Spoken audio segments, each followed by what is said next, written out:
Big news for the Noles today and yesterday as they go back-to-back in the transfer portal, landing two of the top edge prospects available in the country in, again, back-to-back days. Let's talk about both guys, what it means for the Noles, and what else they hope to get out of the portal very quickly today. First up, today's commitment, Sione Lolohea.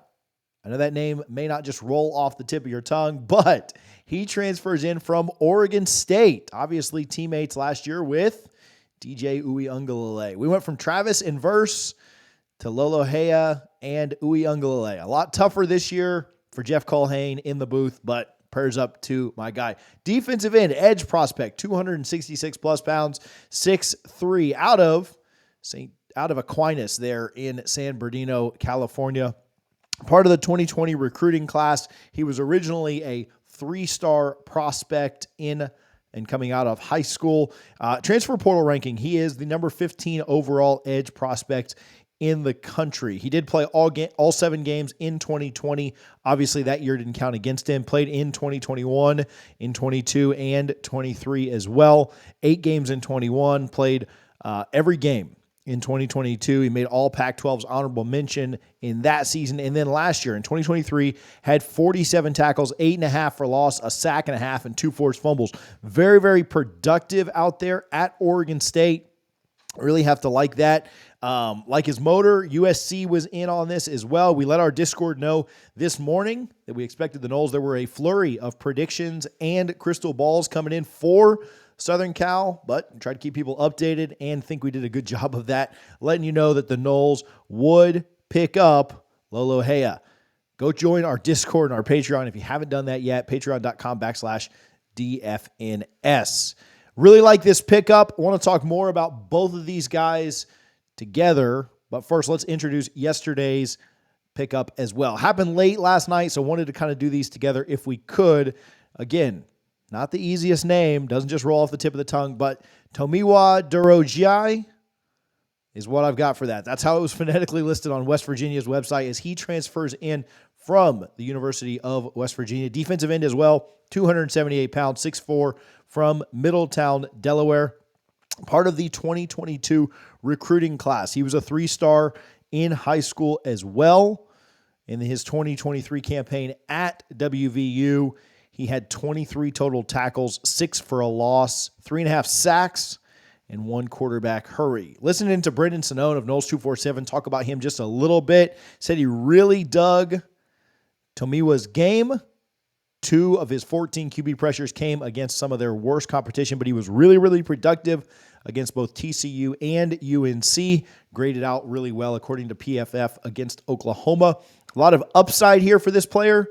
I liked his quote. He gave a quote to Noles 247. I believe Zach did that interview, saying that a lot of people are saying that I'm going to be a depth piece, and that's not at all how I see myself. I'm coming in here to make an impact, to come in and basically wreak havoc and do work here for the rotation, not just be a depth piece, somebody that gets stuffed on the roster and kind of hidden.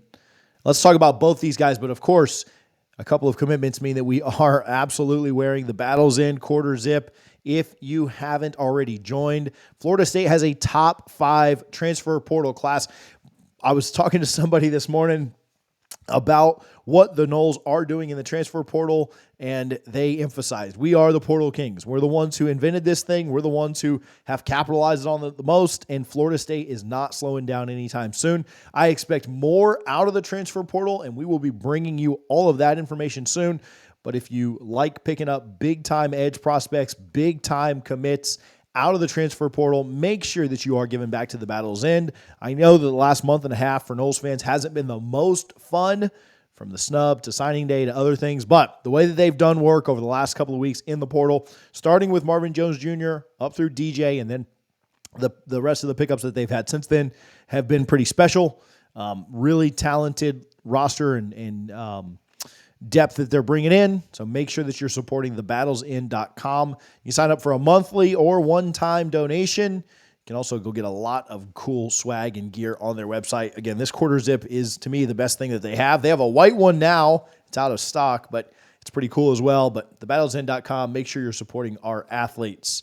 Listen, Florida State's done a good job of rebounding, and we've talked a lot about recruiting at certain positions, and we've whined and we've moaned and we've complained about it.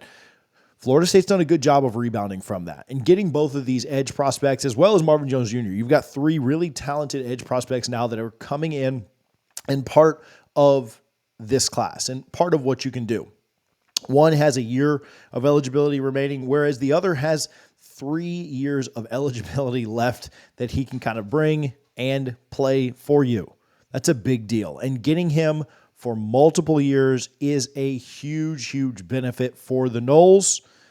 And you are kind of building some depth there, and you are kind of building out that room for the future. I think a lot of people's concern with this roster and with this team is, what does the future look like at certain positions? What does the future look like at linebacker? What does the future look like at defensive tackle, defensive end?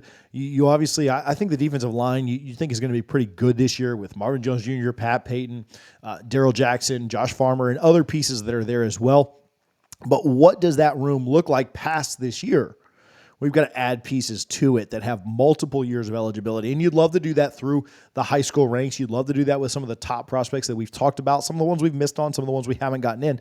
But I will say, the staff has done a good job of kind of plan B on that and going to the portal and getting guys who can play multiple years. You love Jermaine Johnson. You love Kier Thomas. Those guys played 1 year for you, and it was kind of like one and done, right? You didn't get multiple years out of them. Fortunately, you did out of Jared Verse. Now, you've done a great job with Pat Payton in developing him and getting multiple years out of him. But how else can you get multiple years out of guys? Well, you can get them out of the portal after they've only completed a year or 2 at their original college. And so they've done a good job with that. They're building for not only the present, the here and now, but also the future. And again, you'd love to do that through the high school ranks, but I'm not going to spend 15 minutes complaining about that on this video. We've done that in other videos that you can go back and check out if you'd like to. But what they have done is they've countered that, and they've done a good job of going to the portal and saying, okay, let's find some guys that we can get multiple years out of so that our losses in the high school ranks are somewhat mitigated. They've done that here both with Lolohea and with Tomiwa. Sorry, I'm going to keep going, though. Both of these pickups really, really big for the Noles. You need to add depth to that room. You need to – Florida State loved rotating their defensive line last year, and they were so fresh toward the end of the year. And how do you think Braden Fisk and Jared Verse were able to absolutely go off in that Louisville game? It's because of how fresh they were. And so you need to continue to add pieces there. I wouldn't be surprised at all if they added another defensive tackle in that room. I think that what they've done at the edge has been really, really impressive.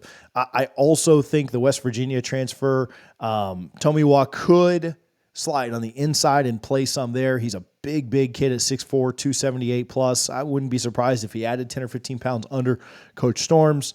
And so you might get a little bit of inside play for him, kind of like Braden Fisk, how he was able to play inside, outside, kind of all over that defensive line last year. Where else are the Noles looking in the portal? I'm told that there could be an addition along the offensive line. I'm told there could be an addition at running back, maybe at linebacker as well. Defensive tackle is something that you might want to keep an eye on. But I think they're wrapping up what they want to do in this window of the portal opening. I think they're really happy with what they've gotten at quarterback, wide receiver, picking up pieces along the edge. I think they're happy with a lot of what they've been able to put together.